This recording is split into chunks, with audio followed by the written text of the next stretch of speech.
Yes, I have some fully weighted material. Yes, I have some crazy people looking a mess up there, but 90% of it is positive, and it's just positive to be able to talk about it and come together with people like that. So it's all about, finding your niche, seeing what other people do, taking it, flipping it, and doing it yourself. Instead of me trying to get on with people.com or TMZ.com and be like, hey, hire me as a blogger. No, I'll do it myself, because we know us better than they know us. So, and that's that's a whole nother issue, mainstream versus black bloggers. So I'm fascinated by the whole blogosphere, because I'm just trying to. Oh, but I didn't know anything about blogging. That's kind of what you were asking. I didn't know anything about it when I started, so it's very easy to learn. Trust me, if I learned it, I used to stay up like 72 hours straight because I was like, I got to learn this. I need to know how to do this. If I can learn it, you all can learn it. So, it's very easy to learn. All right, new business. We're all looking for a little new economy going on. Okay. Yes. So what I want to do is just open up. I have one question, then I'll sum up, and then we'll. So everybody get ready with their own questions, because we want to be a little organized here. Write down your questions if you have them, or your statement, and then we'll go around the room. So I'm going to open this one question. I wanted to see what everyone had to say about how do we counteract negative stereotypes in mainstream media and support the expanding independent black media. Open. I'm probably going to be in the minority here, but the first part of that, how do we combat negative stereotypes in mainstream media? We don't. Don't spend your time on it. I don't spend my time on it. They're never going to change that. Like you said, they've been doing this since the 60s and 70s. We all know about that. It's not going to change. Do it yourself. Flip the script. Find something else find the exact same venue that they're doing, the exact same media stream that they're using, and do it yourself. And you control what you do. And that's where the media, therefore, takes control. We're no longer the people. We're no longer saying, hey, knocking on doors, hey, can you please talk about someone other than Beyonce? Hey, can you please have those girls stop shaking their ass on BET? No, just form your own channel like Master P is doing. Or, form your own blog like I did, or like other people did. Form your own newspaper, like tons of black-owned newspapers have done. Do it yourself. Eventually, people will catch on. And it's a psychology about it. I know some people are like, well, it's new, and I don't know how to do that. So what? Just do it. I don't think that we should spend our time trying to get mainstream to change their mind. It's a waste of time. I don't think it's efficient at all. So that's just another way to look at it. I agree with you to a certain extent, but I was on a panel a little while ago with some of the sports media. And if you know, in sports, the only media coverage that you usually get is when somebody does something negative. You don't get when some of the, ball players of whatever sport are, going to speak to a school, or when they donate money for something. You get when they, come out and they have a DUI, or they get into some trouble. So I posed to the panel of black journalists. I was like, well, why don't y'all do more positive writings? You have the power of the pen. I mean, we can't expect them to do it, but we should be able to expect y'all to do it. You know what I mean? Because these are images about your people. So their response to me was that negativity sells. I'm like, no, I can't accept that.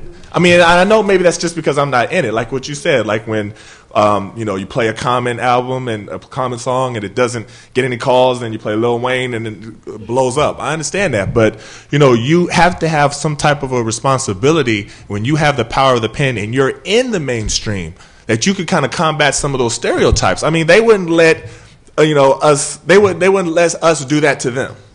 If the roles were reversed.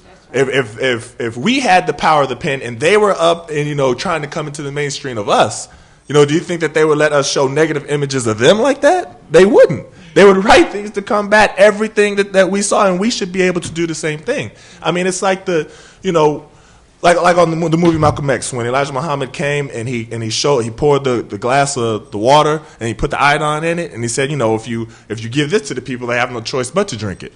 But then he had the other glass and it was the clear water. He said, but if you give them a choice, you know what I mean, then they can choose themselves. But what the problem is that the media has only given us one choice, the one with the iodine. You know what I mean? The dirty choice about showing, especially young brothers.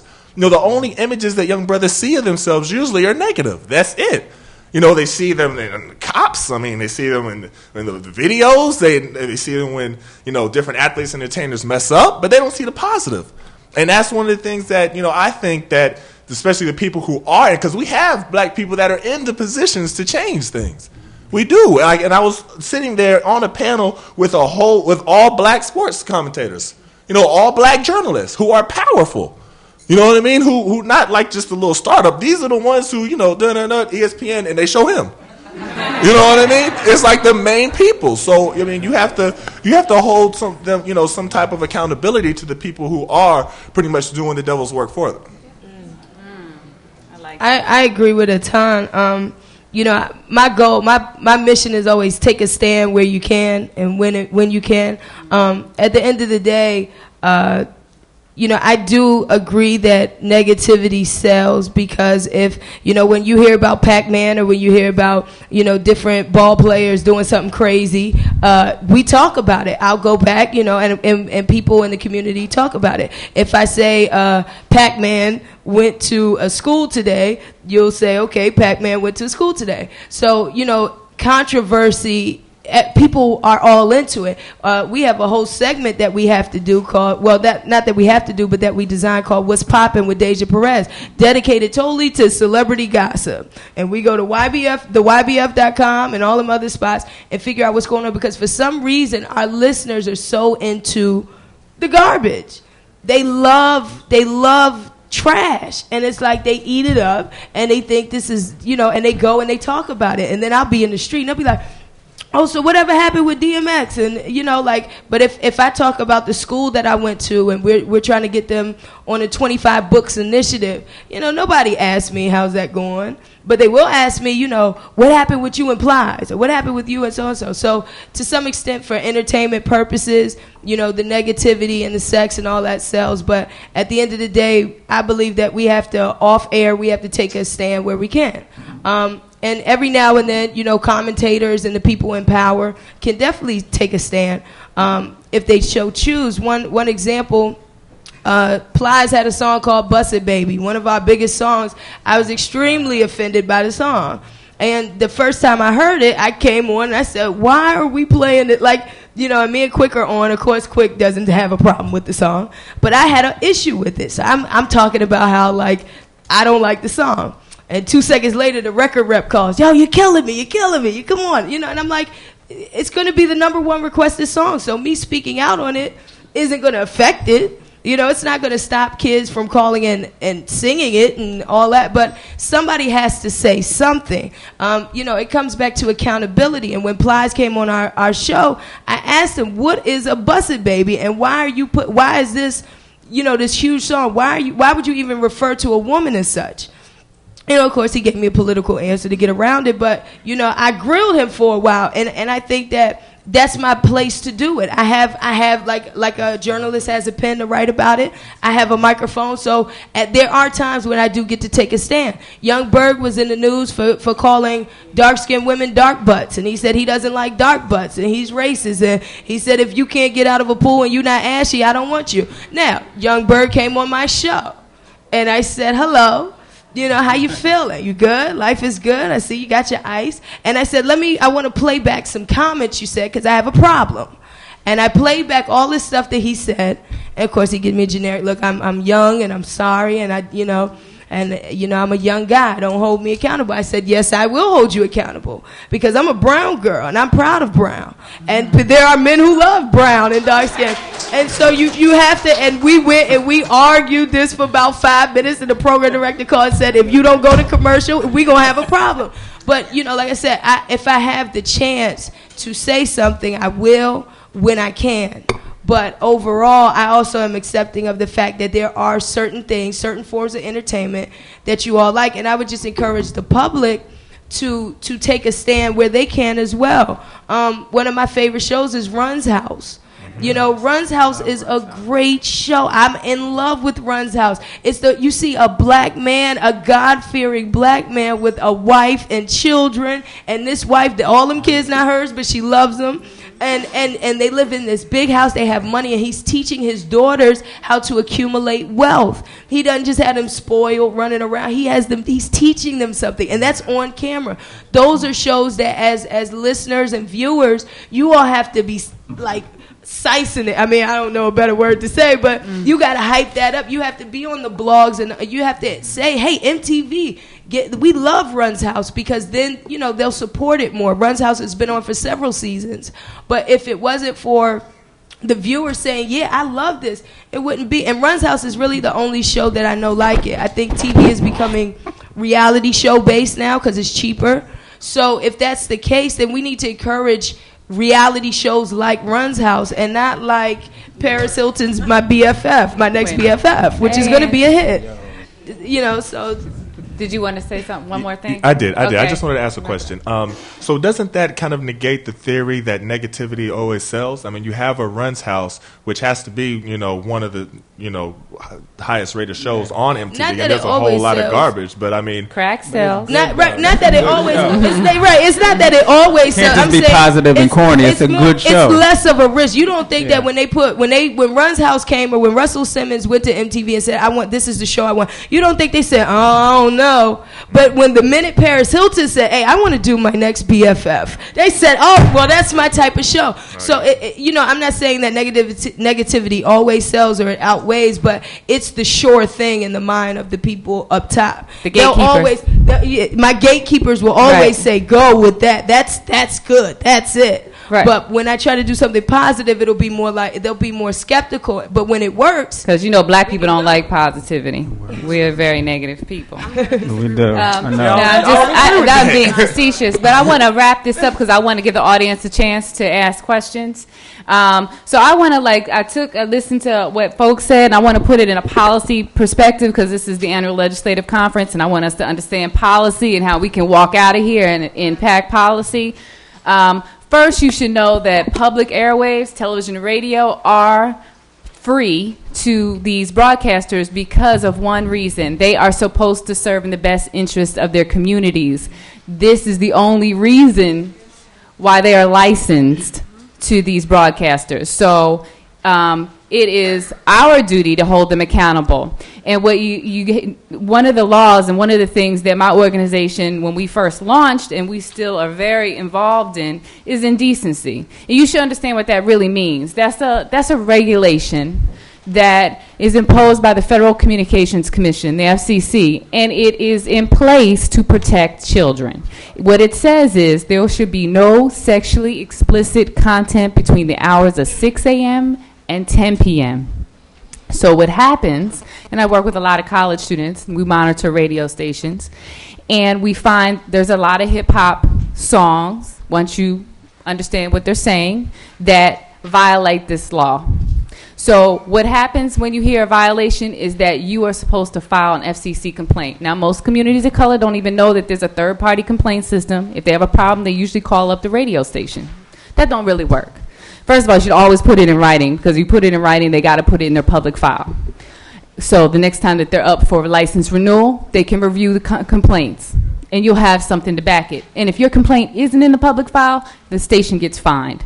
And you have the opportunity, and I tell a lot of young people to do this because it's actually kind of fun, to go look at the public file and pick a day that you can get to the radio station any day during normal business hours. So it's probably like 9 to 5 or 9 to 4. And pick a day when you know one of your favorite artists are visiting the radio station during the day. Because by law, they have to let you observe that public file. And at the same time, you might see your favorite artist. So you get to review that public file. And when you review it, what helps when people want to do a lot of activism is you can see who else is complaining about that radio station. And nowadays, since everybody does everything via email, collect some email addresses. Find the people that have the same problem you're having with that radio station. And I went to, say, 92Q. I found 1,500 letters that were complaining about that radio station. And the churches in Baltimore that were having problems with the radio station and its content basically went down there, and you can copy these documents in the files. Copied all the complaints, contacted all the people. So they're coordinating their own group even outside of their church. So that's just one thing, and you should understand that. And understanding music. What you're not hearing on the radio, I don't know if y'all remember Kanye West, All Fall Down. There was a line in there when you talk about if we switch places.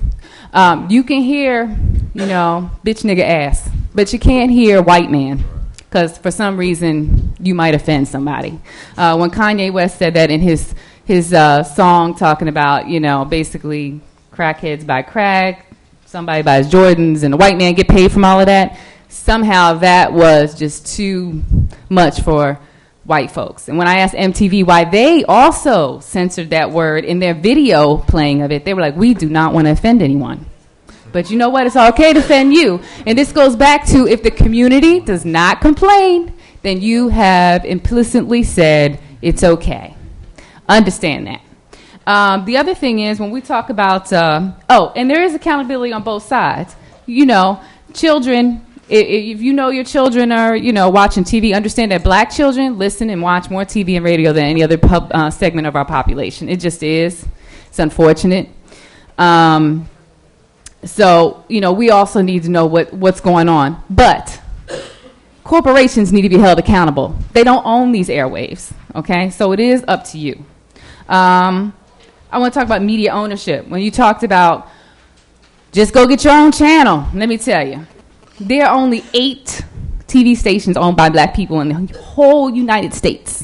So it ain't that easy. Cable ain't that easy. There's no way. You should see how many black people want channels. J.C. Watts wants a black news channel. Mr. Master P wants a channel. He has no distribution. Willie Gary, rich billionaire, he can't get on. So a lot. I mean, it's about actually having money to start a channel, then getting distribution. And Comcast, gatekeepers, Time Warner, Satellite, DirecTV, they're the gatekeepers, and they ain't really letting a lot of us in, okay? Latinos have 17 stations across the country, so 8 versus 17, not a lot going on. I mean, we're 34% of the population, minorities. Can I mention something, Lisa? Go for it. Because it's, I'm sitting here like just absorbing it, I'm taking it all in, I'm learning, but, what I do, I'm an author. And the first 2 books I wrote, Blinking Red Light and Wife Beater, was suspense novels, adult suspense novels. I had curse words, I had sex. Mm-hmm. I got a lot of money from Penguin Books in New York. It's one of the biggest publishers in the world. And then I decided I wanted to, because I coached track in Philadelphia for 11 years, I wanted to write motivational books for young adults and young men. And they just stopped, put the brakes on, like, hold up. Black boys don't read. Like, why are you going to write this book? Why are you going to put it out? So it's like, I hear what you're saying about radio, which is a whole nother monster. But, we have a lot of intelligent people in the room, and I know that we have a lot of writers in the room, people who have, that ambition. I decided to put the book out myself. I interviewed 30 people. You know what I mean? I got kind of frustrated that these people are telling me black boys don't read, and I'm telling you because there's nothing for them to read that's going to keep their interest. So I decided to do it myself, and it's been going very well. It went so well that I updated the book and I added women.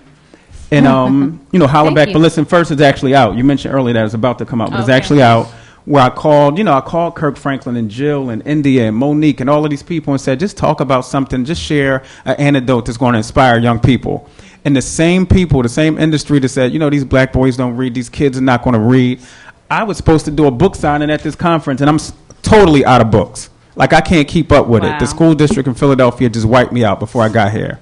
Wow. So that's how good it can be for people in here who are interested, because books is media. That's right. We talk about TV and music and all, but you put a book in somebody's hand, and, I go back to middle schools with 2 weeks after they received the book, and it's tattered and torn, and it looks like they've had it for 3 years because they've been reading it over and over again, and they're walking around with it, and teachers are telling me, we never had kids reading a book that wasn't a textbook, something that's assigned, but it's something that's interesting and it's for them. And that's the way that I found to combat what we're talking about, to kind of do it yourself. Like she said, do it yourself, if that's what it comes down to. That's a great example. But I don't think it should be an either or, only do alternative and leave away. Because the fact is, like I said, most of us are watching and listening on these mainstream mediums. And then just one more thing before we go to questions. When you talked about what Atan was talking about, cops and videos and all of that, I just want to, there's a book that I always tell people, the professor is actually, who wrote the book is at GW right now. And it's called The Black Image and the White Mind. And he talks about how this impacts policy, the negative stereotypes of black people. And if you think about it, You're, a legislator, and the only contact you have with black and brown people is watching Cops, Fox News, and music videos. And now you're about to vote on the 3 strikes law. Oh, you're going down. Think about it, because you people are scary, because these are the only 3 places I ever see you. And then when I see you on the street, I don't see anything beyond baggy jeans or whatever, because I don't get to know you in any other setting. We don't have a diverse image, like you all said. There's one look for black folks, one for girls, one for guys, and that's it. And we're very scary. And so you have people that make policies that impact us. And so that's why it is very important that we try to counter these negative images. So now I'm going to open the floor. Oh, one announcement. Okay. And while you're going to the first person, please raise your hand for comments. They want me to make an announcement about the souvenir journals, or over to the side here. Please feel free to take one. Hi, my name is Charlotte Young. I'm a senior broadcast journalism major at Howard University. And my question, you talked about Plies, and I actually feel that Plies, his songs are not positive as well, and I was talking bad about him one day, and I went to his website, and I saw that he has a nonprofit, and he also helped with World AIDS Empowerment Day. And I think that a lot of artists, it's maybe possible that they do good work off camera, but I'm just wondering if you believe that the on-camera work that they do, the damage they do there, does it balance out the off-camera good work that they do? I mean, that's a good point, because in a lower scale, I feel like I do the same thing. I promote these songs and these images, but then when I go to the school, I have to negate it in some way and kind of try to educate the young people. And like you said, exactly what you said, Plies and his music, it's extremely ignorant. And then when I sat down with him, because I had plans to grill this guy, like I was going to tear him up. And then I sat down with him, and he went from, hey, here's your little old Plies. And he sat down with me, and he said, hi, how are you doing? How's everything? Everything's good. I'm blessed. And I was like, who are you? And so they do have, a lot of them do that. 50 Cent is another one. He tells you, I shoot everyone. And then you'll sit down with him, and he has businesses galore. And when I asked Plies, I asked him because Plies does a lot within the jail system as well. He's very big on going to jails and trying to help young brothers out. And he does a lot of nonprofit work. And I asked him, why are we singing Busted Baby when you know you're about much more than it? Why do you sound like this on your record, but when you sit down with me, you're talking like a regular man that has sense? I would have never known that you were this cool or this, well-spoken had we not sat down. And he said, at the end of the day, for him, it comes down to numbers. And for him being a poor man who was in jail, he doesn't want to be poor and in jail. And for him, this image that he promotes is what makes him money. It's his lifestyle. It's what sustains him. So for him, he sees it as, it's almost like a two-edged sword. In one sense, I may be promoting a bad image, something negative, but he uses all that money that he's making off of whatever he's selling to you, he uses that in a positive way, in other sectors. But I do wish that these artists would kind of put that out there, like, hey, guys, I'm more than just what you see. So I agree. Plies does more, but he's still ignorant on his record. Which more people know about. Yeah. Right, and that does hurt the community. He could just do 1 or 2 songs on his album that countered. I appreciate Lil Wayne doing the song about Hurricane Katrina. Right. I appreciate that. Like, if there could just be one, we could come to a deal or something. They'll try to get, one positive record, but a lot of them do a whole lot in their immediate communities, especially because a lot of them come from nothing. And so they all kind of go back and do things. I don't know too many rappers that are just living the life and chilling and not trying to help someone else out. Go ahead, sir. Thanks. I'm very appreciative of today's forum. I'm Ron Cunningham from Niagara Falls, New York, known as the King of Power, Queen of Beauty, and the honeymoon capital of the world. And I'm grateful to be here in my hometown, Washington, D.C. Number one, brother, I agree with you, but I sort of disagree with you, that I'm president of Niagara Falls NAACP. And anytime they say something negative, we're on their ass, period. That's what we do. We make them do what they're supposed to do. A lot of times we don't change our minds, but we do have an opportunity to rebut. That's why, if they write something negative, then we have a right to write back, and they gave us that opportunity. So it does good to have sometimes a delightful confrontation. That's the first thing. Now, second thing about Plies.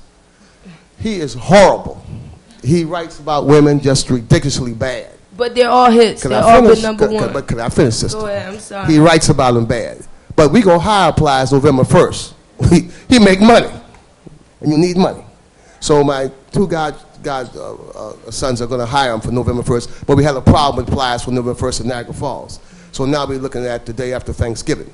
So now Plies is now asking for more money for his own damn mistake that he couldn't be there November 1st. So all I'm saying, I'm agreeing with you that Plies, the bottom line for the rappers is the bottom line, the money at the end of the day. That's what they do. Our problem is we don't teach their children. We have to teach our children not to live vicariously through these damn rappers. They're making money. They're very intelligent, else they couldn't make all that money. And they're invested wisely.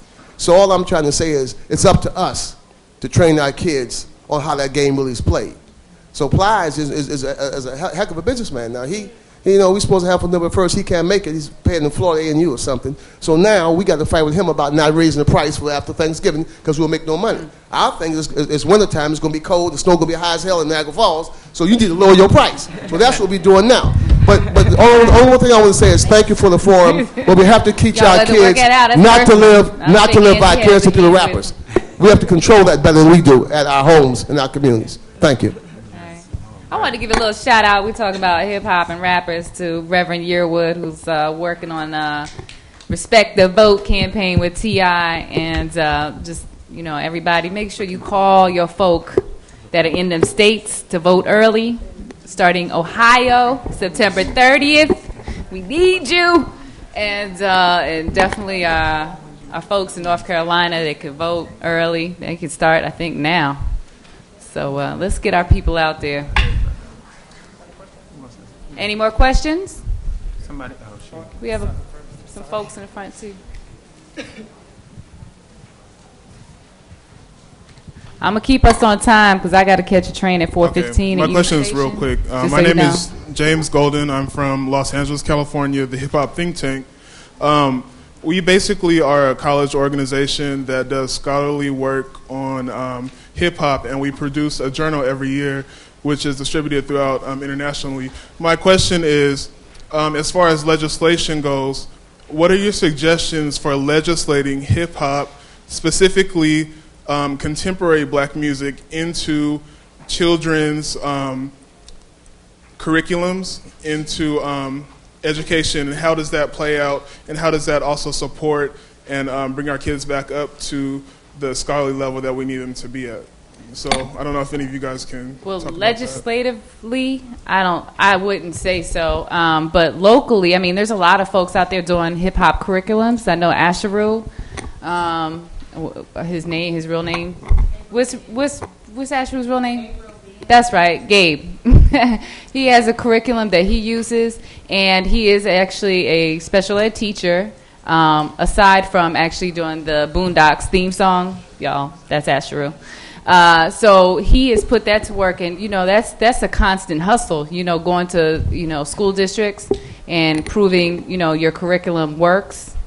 So legislatively, no, but definitely, I think that in your community, that's a good start. And once you prove that it works, then it moves forward. But a lot of people have been using hip hop curriculums, although we have to be careful because I just read in the NEA's magazine that they're using Superman at Ho as a song, a teachable song in their school systems and not understanding the words or lyrics. So we definitely need to be careful on which songs they're choosing. And I can share that article with anybody who wants to, because I didn't believe it until he was in the room till he showed me the article in their magazine. Any other questions?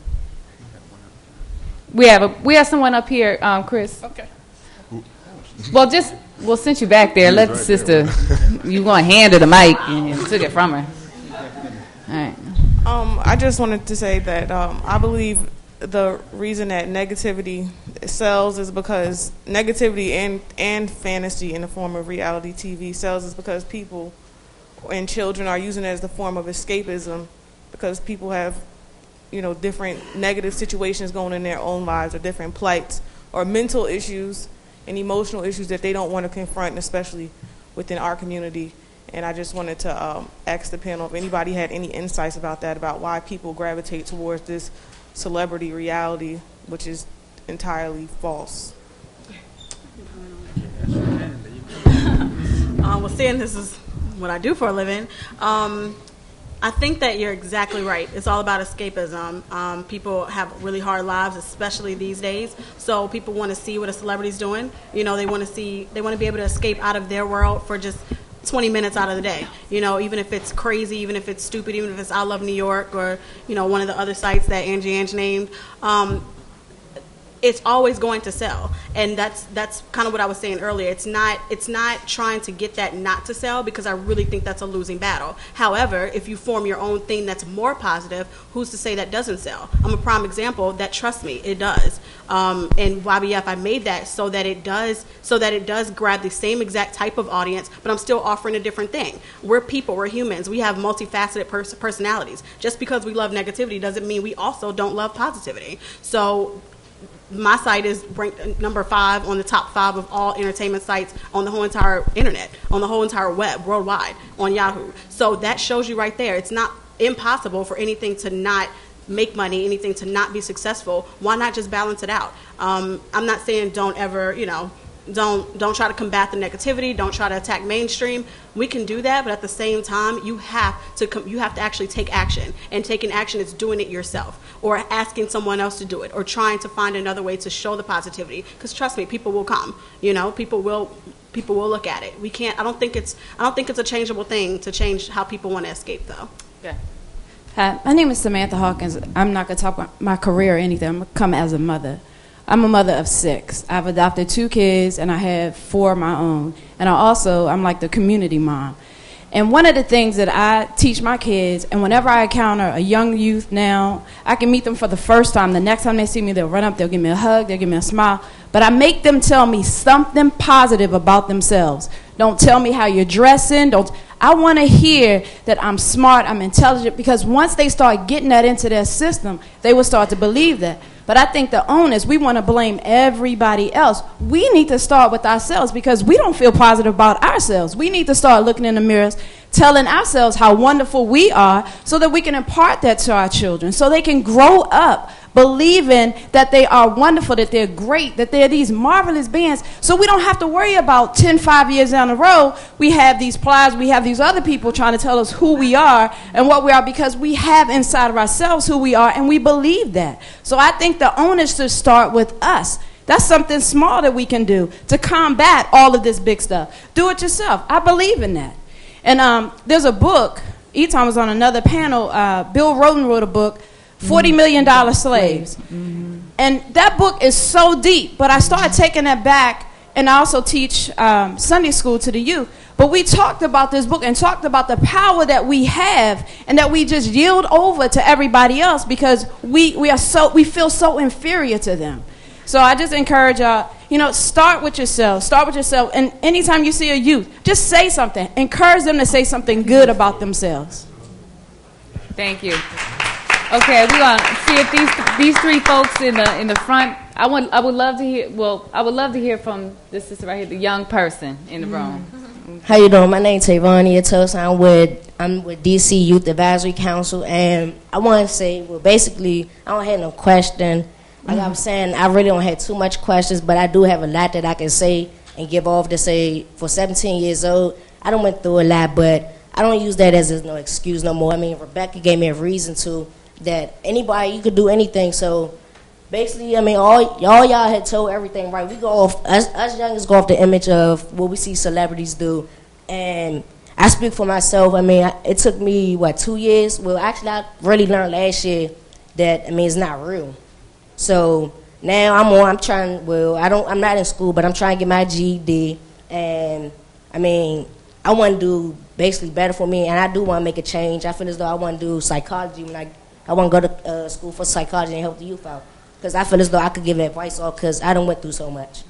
But it's always smile.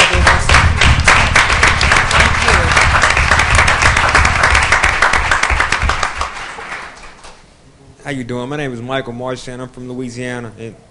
It's hard to piggyback behind that. That was great. But I guess being a graduate engineering, I love numbers. A lot of times the kids don't know the facts. I hate my job, being an engineer, but that's something different. But I try and make it a point to get to the schools and to let them know, like, how many kids actually know a black engineer or a black lawyer. So it's hard for them to see what else they can be if they don't see it in person, like real life. And from a media standpoint, why don't we uplift more? Like, even though you were discussing earlier about how the record companies would buy 200 million records, even though the lawyers and engineers may not make as much as the rappers and the athletes, blow them up. Make them seem like they're bigger than life. You know, why can't we do that from a media standpoint? Good question. Got to decide. Can I just say, we have an initiative. I definitely try to do that within the schools. I actually started a foundation called College is Cool Inc. We're a nonprofit, 501c3 pending, but thank God for that. But we're a nonprofit geared towards getting into schools and teaching and trying to motivate kids to go to college. One of the biggest things I see in schools, especially amongst anywhere from, especially high school students, I come in there first thing, I'm excited about my school, and they look at me like, all right, or when I say, well, what college you gonna go to? Whatever would you go to Howard? Okay, we'll go to Howard. It's not the same excitement. And when you think about media when I was growing up, I had It's a Different World, I had Cosby Show, I had Living Single, which is now back on TV One. There's a marathon you can watch. We had Martin. You had in media for me when I was growing up, I saw all these huge black celebrities. And you know what they wore? Them hoodies with the college on it. You would see Tuskegee University. I remember a TLC video. A girl had Tuskegee University, Spelman, Morehouse. There was like a glorification of black culture, black colleges, and that's completely gone. So what I try to do is It's a Different World, but on a much smaller scale and in this area. So when I go to schools, we try to bring students. We try to show them, we try to glorify this college life to at least get them to think about it, because a lot of them don't think about it. And then the other thing with people, I bring in, there's a lot of women who are record reps and big time record reps for the whole East Coast, and you wouldn't know they have so much power. And I bring those women into the classrooms. They're black women who it's a young lady named June. She runs stuff for Bad Boy and all that. She's a major player. And I bring her in front of these kids, and I say, hey, God, look, I got somebody, you talking about money, I'll show you money. Or you talking about power, I'll show you power. So it is a matter of, so many times I see the older people coming down on kids, like, oh, these kids, they ain't going to be nothing, they ain't going to do nothing. And you're an older person, you've lived your life, you're doing something. So you can go to the school and say, hi, I'm an older person, I've lived my life, and I'm doing something. Instead of saying, oh, these kids, they ain't nothing. If it's like you said, if I'd have never, in my years, I'd have never thought I could be a president until now I see a black president, possible black president. So if we expose kids to it, they'll at least think somewhere that they can do it. But if you don't expose them, then a lot of them don't think they're going to do it. The last question. How you doing? My name is Kendrick Quillen, also from the great state of Louisiana. What I wanted to ask is everyone is really held accountable for what they do in the community and the jobs that they work in. You guys have it, I guess, a little bit extra hard being out and being mainstream and people knowing you. But how do we continue to hold you guys accountable? And also, how do you bring in people in your colleagues so that we can begin to hold them accountable too for some of the things that they do? I mean, none of us are without faults, and everybody does their job, and you live your dream, and you're held accountable for what you do in your community. So how do we continue to hold you guys accountable, and how do we work to bring in more of your colleagues to participate in conversations like this so that we can begin to hold them accountable as well?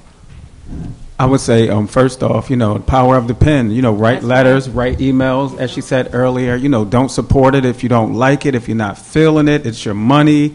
When you start hurting people's pockets, the party's over. That's Simple right. as that. If I was a garbage journalist and everybody was writing letters saying that, they would have said, you got to go. That's right. It's time for you to roll. So use the power, because we debate a lot and argue and have these kind of conversations, but don't go the extra step to write the email or to write the letter because it goes a long way. Recently, I was told in Philly, it went on a letter writing campaign because the way they told me and how much they charged me, I thought it was unlawful, and I didn't even know I wound up starting this big Fox Philadelphia investigation. It was in the newspaper. No, they had to go around the whole city and change all it. I just wanted my $50 back. You charged me $50 more than you should have. I had no idea I was going to blow the lid off the whole thing just by writing a letter to the right person. I didn't write a letter to the person who took my $50 because they're just going to laugh. You know what I mean? You just write one good, solid email or letter. It can go a long way. If every single person in this room feels a certain way about a certain artist or a certain situation. At the Philadelphia Daily News years ago, in the summer, Allen Iverson had an argument with his wife that turned into a national sports mess debacle that was really much of nothing but an argument with his wife, but it fell at a time in newspaper business when it's hard to sell papers in August because everybody's on vacation and nobody's thinking about, everybody's at the shore, everybody's partying, it's the summertime, and newspapers have to sell newspapers. So don't get caught up in the hype. Write letters if you feel like, this is just not cool. Radio station, newspapers, authors, to your favorite website. It goes a long way. It goes a long way if you just something simple. Blog. Because it starts like when you just told me 1,500, it made me go a duh. Like I should have wrote one of those emails because I'm sure it's something I've turned on. Turned on the radio. I mean, how many people here have children under 10 years old or under 15? So it's hard, right? Driving in the car and turning station to station to station because it's like, oh, can't hear that. Oh, can't. So I just go right to the gospel station. Right. Can't go wrong. Right. Can't go wrong. Can we give a big round of applause to our guests? Thank you so much. It's been a great panel. Thank you. Thank you. I just want to thank everyone. Like I said, I had to run, catch a train at Union Station. But you can reach me at lisa@industryears.com. And I think our panelists will be here for a while. If they want to shout out a way to, reach them or get to them, please feel free to come up. Thank you again. It's been a great panel.